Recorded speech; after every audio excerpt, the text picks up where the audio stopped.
Mr. Bass, ya sekali lagi tolong dibaca baik-baik dan didengarkan baik-baik bahwa video ini akan tentang Mr. Bass, bukan Mr. Beast. That's two different person. Kali ini kita bakal ngobrolin orang yang bernama Mr. Bass dan dia itu juga seorang streamer, konten kreator, tapi dia ini cukup banyak masalah dan sampai akhirnya dia melukai streamer lainnya, yaitu Alex. Loh, ada apa ini? Kok lagi ngetren lagi nih? Streamer ketemuan di jalan terus pukul-pukulan. Emang ada apa sih? Masalahnya apa sih? Kenapa sampai harus se-chaos ini?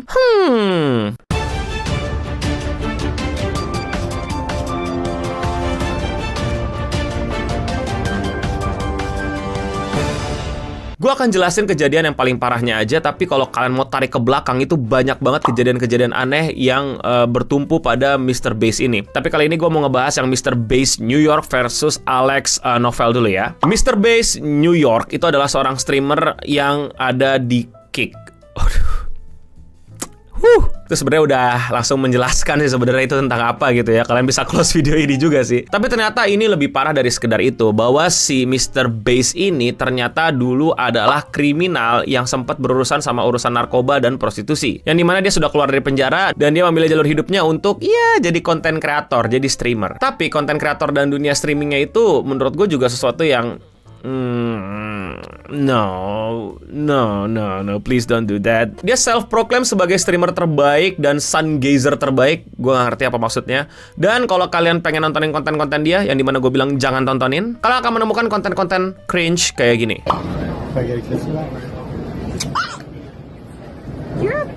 No, I didn't do it on purpose. I was just Ya mesti gue sensor lah, ini YouTube gue gak bisa tunjukin sebanyak itu. Tapi ya intinya dia itu om-om tua bangka, lebih tua daripada gua tentunya, yang demen banget mesum di jalan, yang sangat-sangat berbahaya. Jadi ya interaksi Amerika lah, yang dimana kalian tahu tuh kadang beberapa physical things yang ada di sini kayaknya terlalu berlebihan, yang di sana mungkin udah agak biasa, yaitu karena cowok ini pinter ngegombal, terus gue boleh cium pipi lo nggak? Ya boleh deh gitu. Tapi tiba-tiba ya dia melakukan gerakan paling lama ya, trik klasik om-om mesum, yaitu tiba-tiba dari pipi ganti ke bibir, yang dimana itu udah nggak konsen. Kalau kalian pikir itu nggak masalah ya ke dokter buruan. Tapi yang pasti si ceweknya aja kesel gitu. Kan gue cuma bilang cium di pipi, kok tiba-tiba jadi cium di bibir.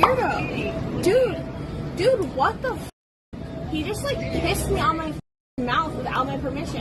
Dan dia ini adalah manajer, mungkin self-proclaim manager dari seseorang streamer atau konten kreator juga yang baru-baru ini terkenal di TikTok. Namanya adalah World of T-shirt atau Joshua Blog. Nah, si Josh ini tuh gimana ya ngejelasinnya ya? Jadi di Amerika juga kurang lebih society-nya sama lah kayak Indonesia ya. Ada hal yang aneh dikit, viral dikit, langsung di milking terus, sedot terus sampai habis gitu. Dan ini terjadi sama si Joshua, yang dimana tuh dia terkenal banget di TikTok gara-gara suka nyanyiin In New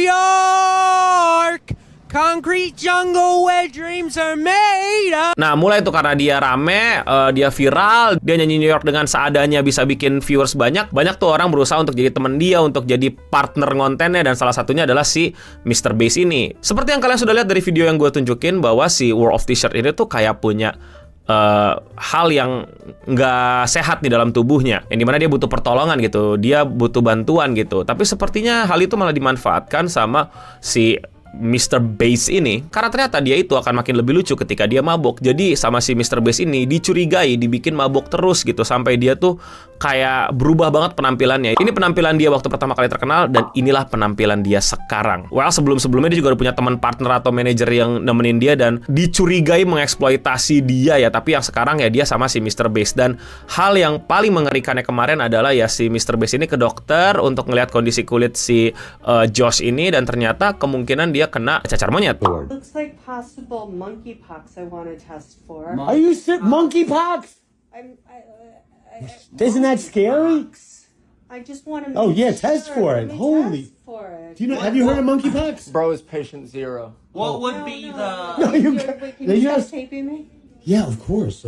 what would be the Do you not turn this off at the 1 minute point? Thank you. Seperti yang kalian udah bisa dengar, bahwa si petugas kesehatannya bilang tolong jangan direkam Pak, tolong jangan direkam. Tapi si Mr. Bass bilang jangan dulu, mesti lebih dari 1 menit. Wah, Mesti lebih dari 1 menit. Maksudnya apa? Kenapa? Kenapa bisa begitu? Jadi buat kalian yang belum tahu, cuman di Amerika, itu yang gue udah bilang kemana-mana, kenapa TikTok Indonesia nggak dapat ini gitu loh. Cuman di Amerika itu ada sistem semacam AdSense untuk TikTok. Jadi kalau kalian bikin video-video 1 menit dan kalian sudah terdaftar jadi kreator atau partnernya atau orang yang eligible buat dapetin perks untuk fitur dapat duit ini, ya lu sharing keuntungan atau dapat funds lah dari TikTok untuk dapat AdSense, dapat duit. Asal video lu itu lebih dari 1 menit. Jadi kalau mungkin kalian pernah ngerasain gitu, era-era di mana TikTok pas videonya lebih dari 1 menit tuh kita sempat lihat iklan dulu baru lanjutin videonya, bener kan? Tapi sekarang entah kenapa udah nggak ada. Tapi ada beberapa yang masih kena, gue nggak ngerti kenapa tuh. Yang intinya si Mr. Beast ini berusaha untuk bikin videonya 1 menit ya biar dapat AdSense gitu. Padahal udah dibilang stop record dan lain-lainnya. Jadi lu dapat gambaran lah si Mr. Beast ini kenapa dia mantan kriminal, dia streamer yang nggak enak, nggak seru dan cringe, dan dia dicurigai mengeksploitasi si Josh ini. Dan akhirnya semua ini pecah ketika ada orang namanya Alex Novel, itu seorang content creator dan streamer juga, yang hobinya itu bikin konten untuk investigasi. Nah, baru-baru ini dia punya kasus investigasi yang cukup wadidaw. Jadi ada kasus kematian seorang perempuan bernama Julia Summit yang somehow itu dia curigai, si Alex curigai itu ada hubungannya sama si Mr. Beast ini. Yang intinya kok bisa begitu, kok bisa begini gitu. Mungkin dia pengen investigasi lebih lanjut, dia pengen coba dapat keterangan lebih lanjut, dan berusahalah dia untuk mendekati si Mr. Beast tersebut. Dan untuk mendekati Mr. Beast itu hal yang cukup mudah ya, karena si Mr. Beast ini ya in real live stream, dia itu live streamingnya tuh ya keliling New York, jalan-jalan, nyalain handphone dan lain-lain. Jadi udah otomatis gampang banget ditemui sama banyak orang yang pengen tahu dia gitu, yang dimana si Mr. Beast ini juga gelagatnya pengen ditemui orang gitu, pengen ketemu sama orang, pengen interaksi sama orang, karena inti dari konten in real live stream dia adalah interaksi sama orang yang cringe. Sampai akhirnya si Alex mengkonfrontasi Mr. Beast dan berakhir dengan kurang baik. Ya seperti biasa lah, orang dicurigai dan ditanya-tanyain, diduga melakukan aksi kriminal, pasti akan langsung defend. Entah dia melakukannya atau enggak, tapi defend-nya ini berlebihan. Untuk konteks, Mr. Beast enggak pertama kalinya dikonfrontasi sama orang tentang apakah lu terlibat kriminal apa enggak. Ini yang udah keberapa kalinya mungkin. Salah satunya yang sebelum ini adalah ini. Call me a murderer. Break me then. Call me a murderer. Break me then. Come on, fuck it. Dan terjadi lagi yang sekarang, tapi yang sekarang sepertinya konfrontasinya cukup berlebihan, karena nggak cuma teriak-teriakan dan dorong-dorongan doang, tapi sebuah aksi kekerasan yang menyebabkan korban hadir, yaitu si Alexnya kena smash di bagian pala pakai kayaknya tongsis dari si Mr. Beast ini live streaming gitu, yang dimana tongsisnya ternyata bukan tongsis kaleng-kaleng ya, karena bisa menyebabkan entah robek, pokoknya keluar darah dan cukup parah sampai ya harus segera mendapatkan pertolongan lah. Sehingga kondisi si Alex nggak bisa gue tunjukkan lagi di YouTube, kalian mesti cari aja di internet, tapi ini adalah kondisi dia setelah diperban dan lain-lain, yang intinya cukup parah. Dan menurut gue hal kayak gini udah semakin ngetrend dan udah semakin rame di Amerika, tentang kontroversi yang harusnya cuma ada di internet tapi sampai dibawa ke pinggir jalan, dan in real life streamer yang udah mulai meresahkan. Dan sekali lagi ingat, ini Amerika yang memang kadang-kadang konfrontasinya itu nggak cuma teriak-teriakan atau tunjuk-tunjukkan doang, tapi juga kadang-kadang berujung dari tangan versus tangan sampai senjata versus senjata.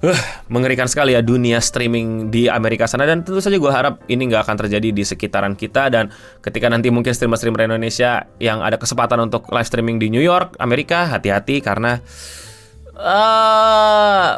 gitulah. Ya di sekitar kita juga hati-hati sih ya. Kadang-kadang diem, tahu-tahu ada yang diganti. Keamanan ya, maksudnya keamanannya gitu kan diganti. Bahaya kan? Tapi kalau menurut kalian bagaimana? Komen di bawah. Kalau kalian suka sama pembahasan konten kreator di luar dan bisa direfleksikan ke sekitar kita, jangan lupa support gue dengan klik tombol subscribe di bawah. Dan ya, sekian seputar internet untuk episode kali ini. Gue Nobeding pamit undur diri, dan untuk kita semua, stay clean and sound.